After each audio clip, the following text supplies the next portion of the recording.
Hello everyone. Today's topic is the age of Elizabeth part 2. I have already uploaded a video on part 1. My name is Dr. Nabarun Ghosh. I am working as an assistant professor in the Department of English, Jagjivan College, Veer Kumar Singh University, Ara. Elizabethan age is known as the golden age of English literature because of the flourish that happened in the Elizabethan drama. Elizabethan age started in 1552 and it continued up to 1603, the year when Queen Elizabeth died. And Elizabethan drama moved away from the classical dramatic traditions.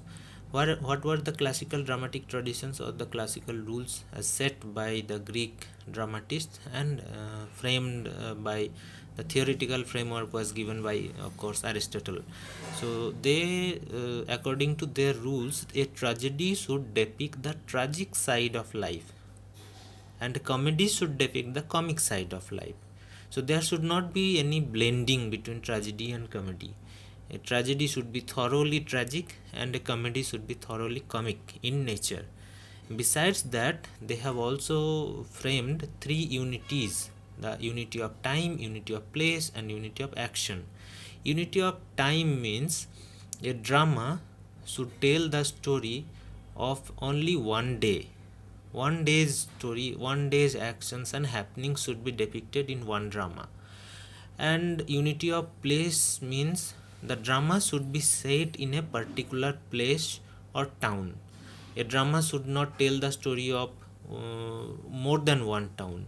It should be set in one place, maybe countryside or town or city, whatever it may be, but the place should be one. And unity of action talks about that there should not be any subplot attached to the main plot. The main plot should be the only plot in a drama. So these are the three unities: unity of time, unity of place, and unity of action. And Elizabethan dramatists, they violated all these rules. That's why Elizabethan dramas are called romantic dramas. And there were basically three types of dramas during the age of Elizabeth. They were comedy, tragedy, and uh, of course the history plays. Elizabethan comedies have taken their source from the dramas of Latin, and most of the comedies were congratulatory works in praise of a patron or monarch.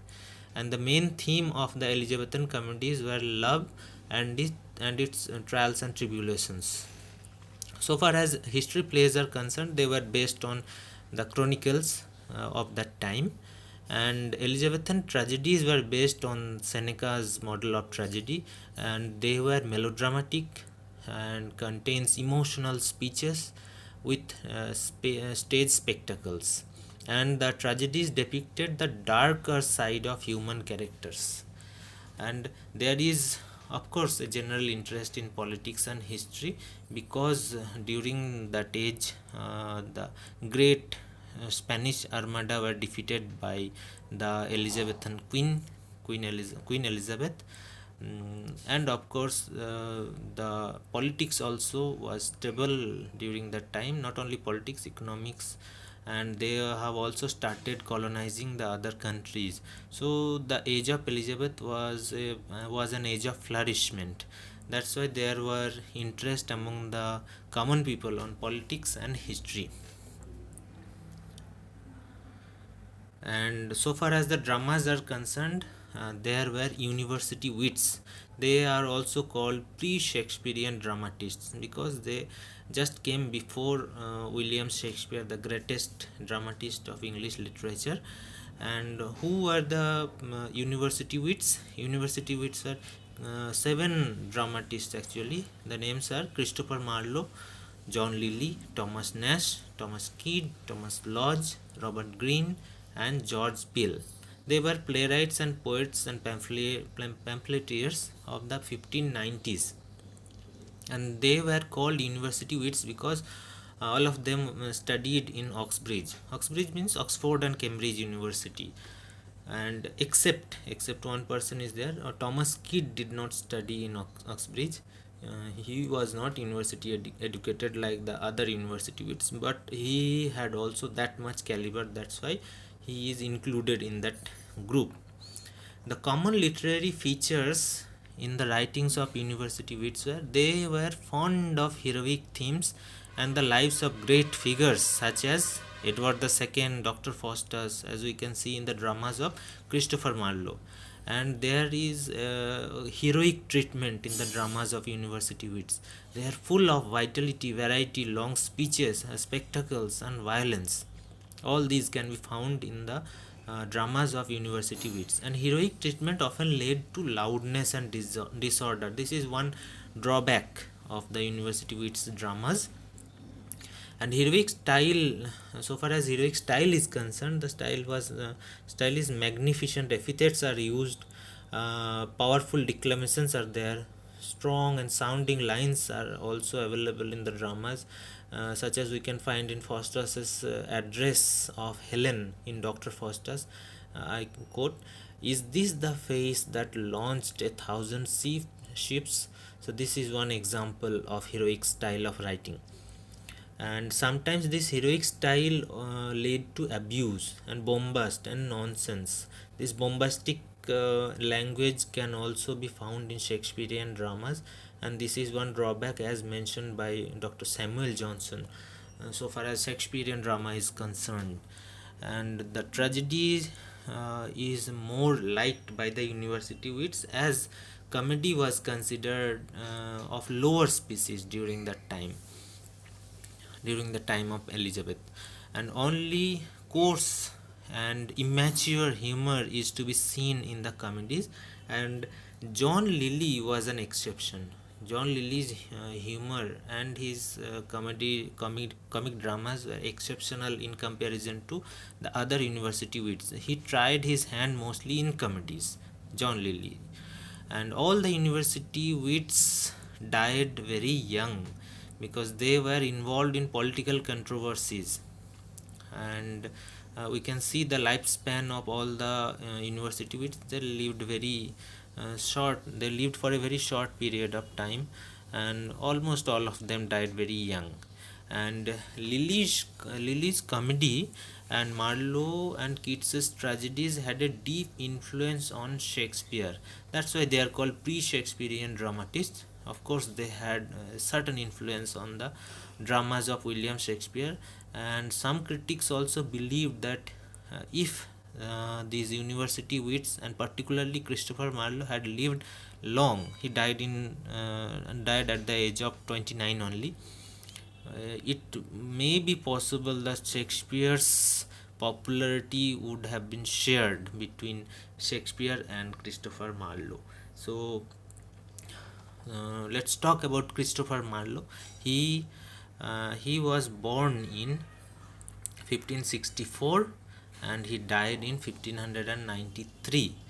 And he died in 1593 in a fight with his friend in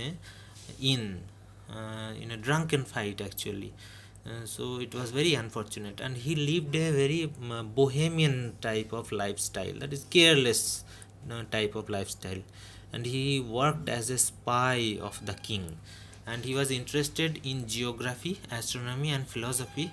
He was charged with atheism and immorality.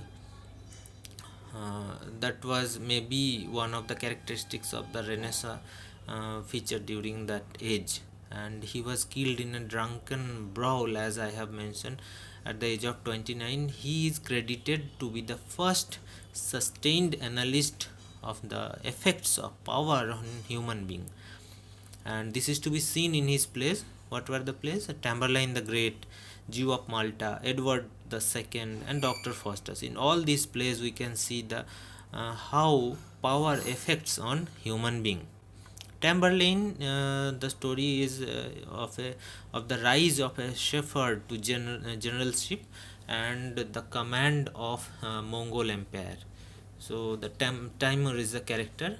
He was a shepherd and he becomes the chief commander. And Edward II is It talks about the dramatic tension between duty and desire of a weak-willed king, and there is of course the theme of homosexuality is there.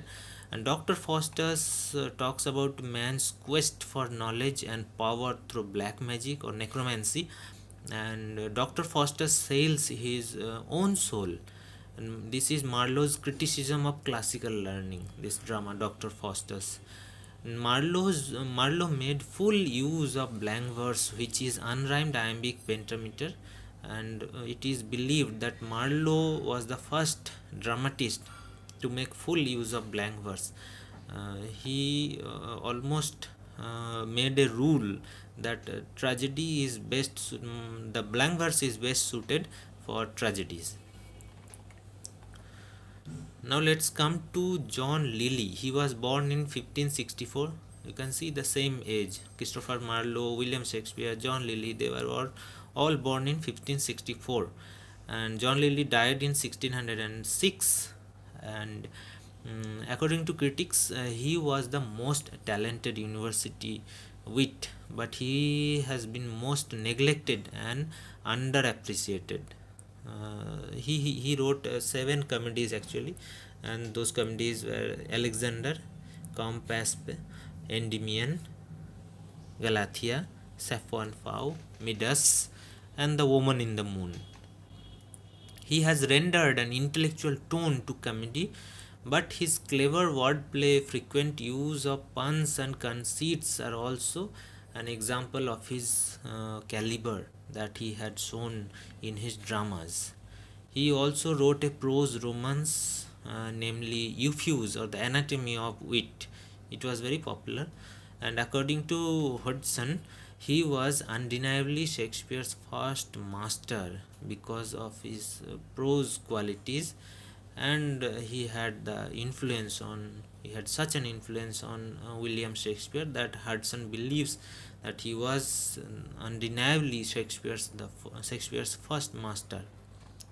Now let's come to Thomas Nash. Thomas Nash was born in 1576 and he died in 1601. See, only 25 years he lived.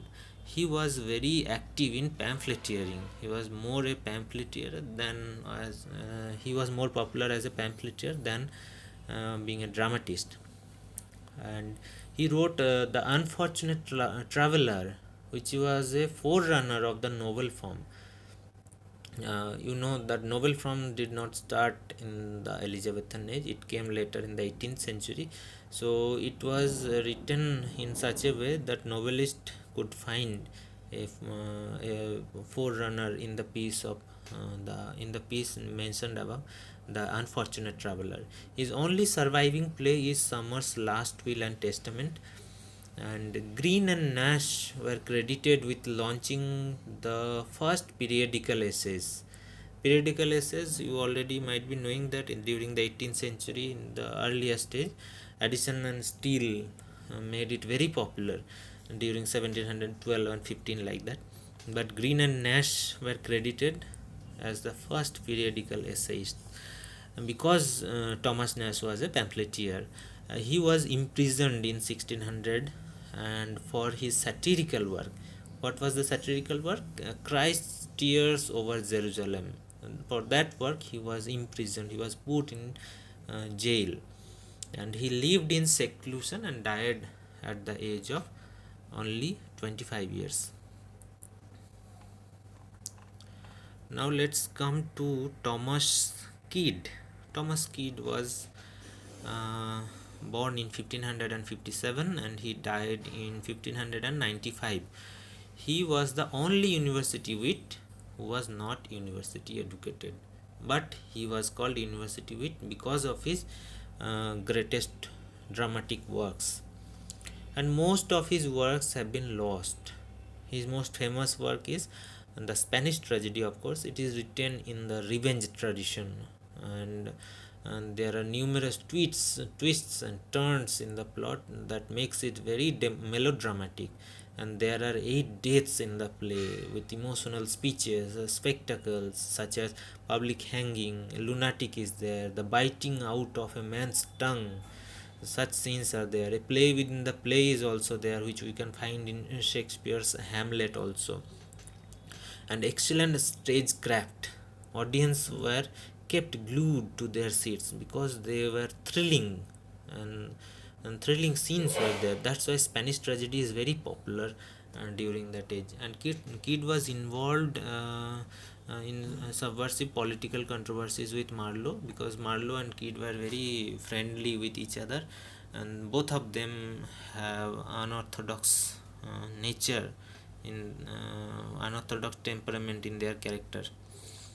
Now let's come to Thomas Lodge. Thomas Lodge was born in 1558 and he died in 1626. He was the son of Lord Mayor of London, so he belonged to a very good family, and he was educated in Oxford and he studied law, but he started his career as an actor, and his dramas were The Wounds of Civil War, which was a chronicle play, and Rosalind, Euphues' Golden Legacy. It was an inspiration for Shakespeare's As You Like It, where we can see the protagonist is Rosalind, the heroine of the play of As You Like It.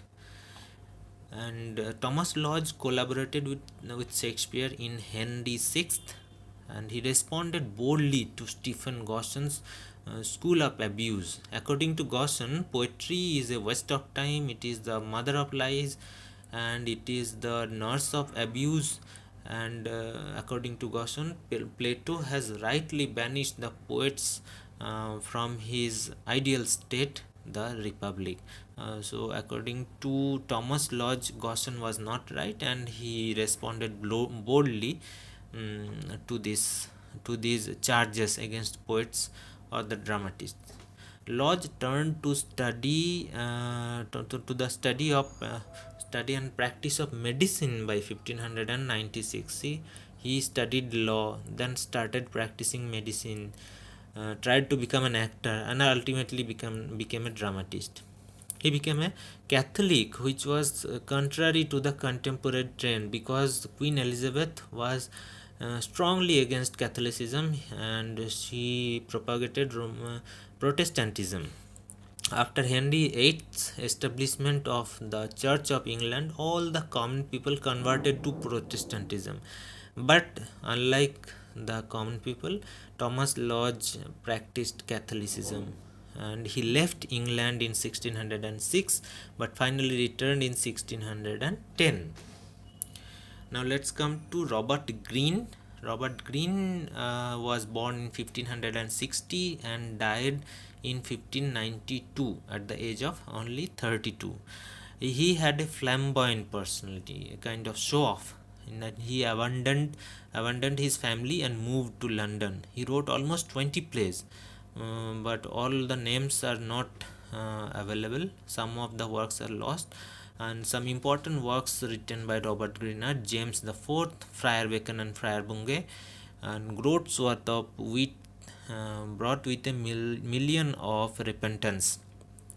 He collaborated with Thomas Lodge in A Looking Glass for London and England, which was a popular satire, and he attacked Shakespeare in Groat's Worth of Wit by calling him an upstart crow. He called Shakespeare an upstart crow, beautified with our feathers, that with his tiger's heart wrapped in a player's hide.